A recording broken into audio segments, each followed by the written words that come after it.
2020년 9월 4일 금요일 성경 묵상입니다. 본문은 고린도후서 2장 5절에서 11절 말씀입니다. 근심하게 한 자가 있었을지라도 나를 근심하게 한 것이 아니요 어느 정도는 너희 모두를 근심하게 한 것이니 어느 정도로 하면 내가 너무 지나치게 말하지 아니하리 함이라. 이러한 사람은 많은 사람에게서 벌 받는 것이 마땅하도다. 그런즉 너희는 차라리 그를 용서하고 위로할 것이니 그가 너무 많은 근심에 잠길까 두려워하노라. 그러므로 너희를 권하노니 사랑을 그들에게 나타내라. 너희가 범사에 순종하는지 그 증거를 알고자 하여 내가 이것을 너희에게 썼노라. 너희가 무슨 일이든지 누구를 용서하면 나도 그리하고 내가 만일 용서한 일이 있으면 용서한 그것은 너희를 위하여 그리스도 앞에서 한 것이니 이는 우리로 사탄에게 속지 않게 하려 함이라. 우리는 그 계책을 알지 못하는 바가 아니로다. 아멘.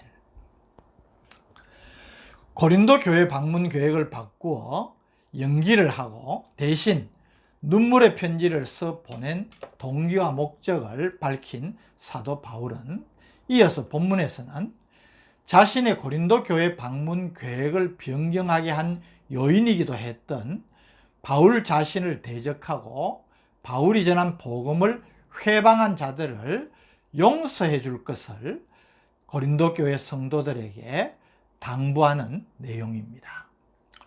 5절은 교회에 문제를 일으켰던 자들에 대한 사도 바울의 관용의 자세를 보여줍니다. 근심하게 한 자가 있었을지라도 나를 근심하게 한 것이 아니요 어느 정도 너희 모두를 근심하게 한 것이니 어느 정도로 하면 내가 너무 지나치게 말하지 아니하려 함이라. 여기 근심하게 하는 자가 있었다면 나를 근심하게 한 것이라기보다 성도들 모두를 근심하게 한 것인데 어느 정도로 한 것은 내가 그를 지나치게 다루지 않으려는 것이다 라는 의미의 말인 것입니다. 이어서 6절에서 8절을 말씀을 합니다. 이런 사람은 많은 사람에게서 벌 받는 것이 마땅하도다. 그런즉 너희는 차라리 그를 용서하고 위로할 것이니 그가 너무 많은 근심에 잠길까 두려워하노라. 그러므로 너희를 권하노니 사랑을 그들에게 나타내라.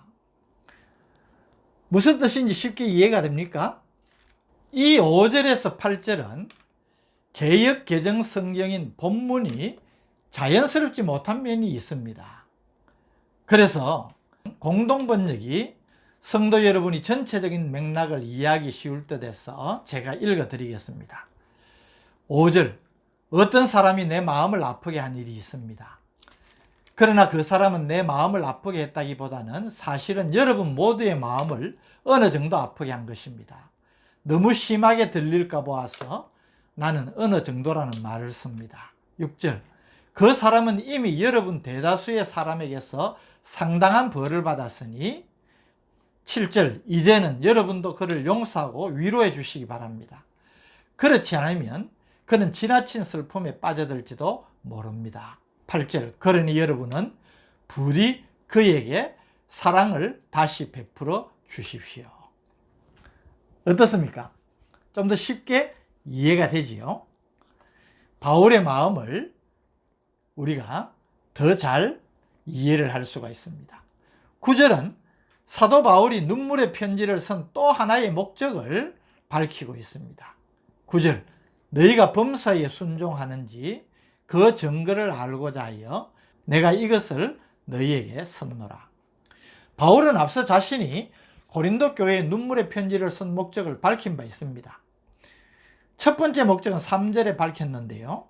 내가 이같이 쓴 것은 내가 갈 때 마땅히 나를 기쁘게 할 자로부터 도리어 근심을 얻을까 하며 성도들의 근심을 피하기 위해서라는 것입니다. 두 번째 목적은 4절에 밝혔습니다. 내가 마음에 큰 눌림과 걱정이 있어 많은 눈물로 너희에게 썼노니 이는 너희로 근심하게 하려 한 것이 아니요 오직 내가 너희를 향하여 넘치는 사랑이 있음을 너희로 알게 하려 함이라. 고린도 교회 성도들을 향한 바울의 사랑을 그들이 알도록 하기 위해서라는 것입니다. 세 번째 목적을 오늘 본문 9절이 말하고 있습니다.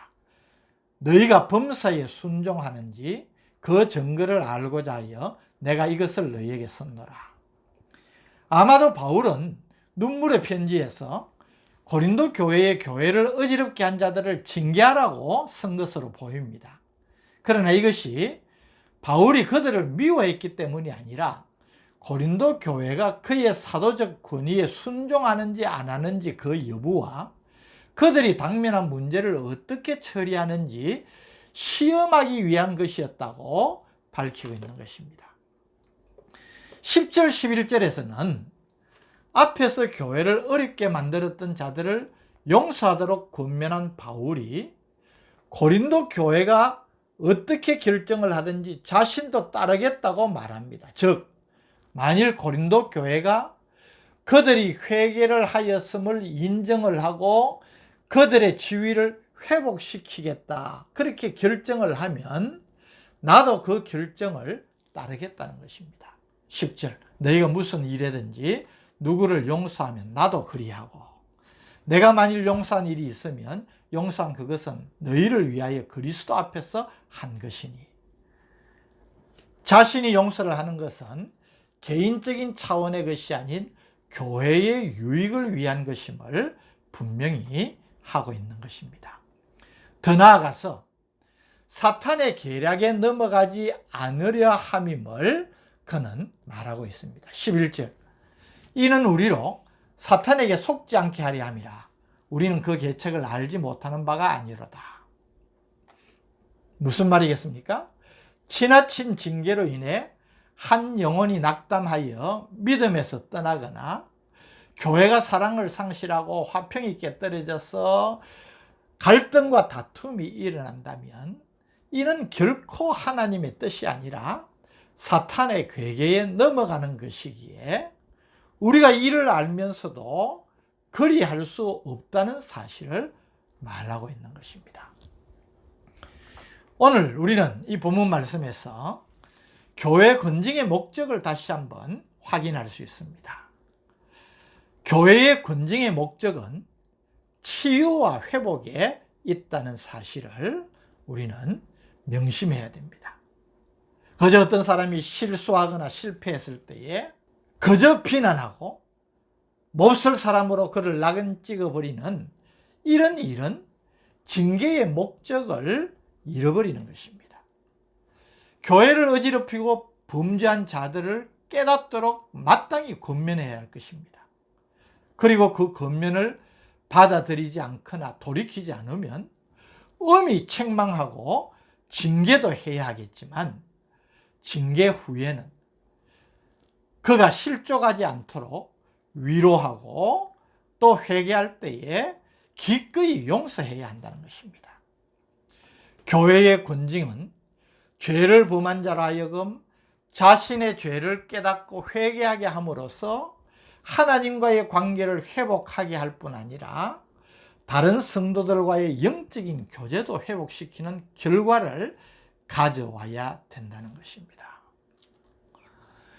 이것은 너무나 중요한 일 아니겠습니까? 때문에 교회 안에서 먼저 죄를 경계하고 우리의 부주의함으로 혹은 범죄함으로 교회의 화평을 깨뜨리지 않도록 늘 주의하고 특별히 자신에게 엄격해야 합니다. 다른 사람에 대해서는 성급한 비난이나 정죄를 삼가야 되는 것입니다. 혹 범죄가 분명히 인정되면 징계를 해야 할 것입니다. 그러나 징계의 목적을 말씀드렸던 것처럼 징계 후에는 그가 회개하면 기쁘게 그를 용납하여서 다시는 그 같은 죄에 빠지지 않도록 도와주고 격려하고 사랑으로 품어 주어야 된다는 것입니다. 이것이 아름다운 교회의 모습인 것입니다. 오늘날 교회의 권징이 사라졌다고 이야기를 합니다. 너무 권징을 가볍게 여기거나 권징을 하지 않는 것도 문제지만은 권징을 통하여서 다른 사람의 영혼까지도 잃어버리는 우를 범해서는 안 된다는 것입니다. 우리의 부족함과 허물을 생각할 때에 교회의 권징은 필요합니다. 그러나 그 권징의 목적이 무엇인지를 오늘 다시 한번 깨닫고 우리 자신에 대하여서는 어떤 자세를 가져야 할지, 또 함께 더불어 살아가는 성도들, 이웃들에게는 우리가 어떤 자세를 가져야 될지를 다시 한번 정리를 하고 그리스도인다운 사랑과 또 거룩함이 함께 풍성한 하나님의 백성다운 삶을 살아가는 우리가 되기를 바랍니다.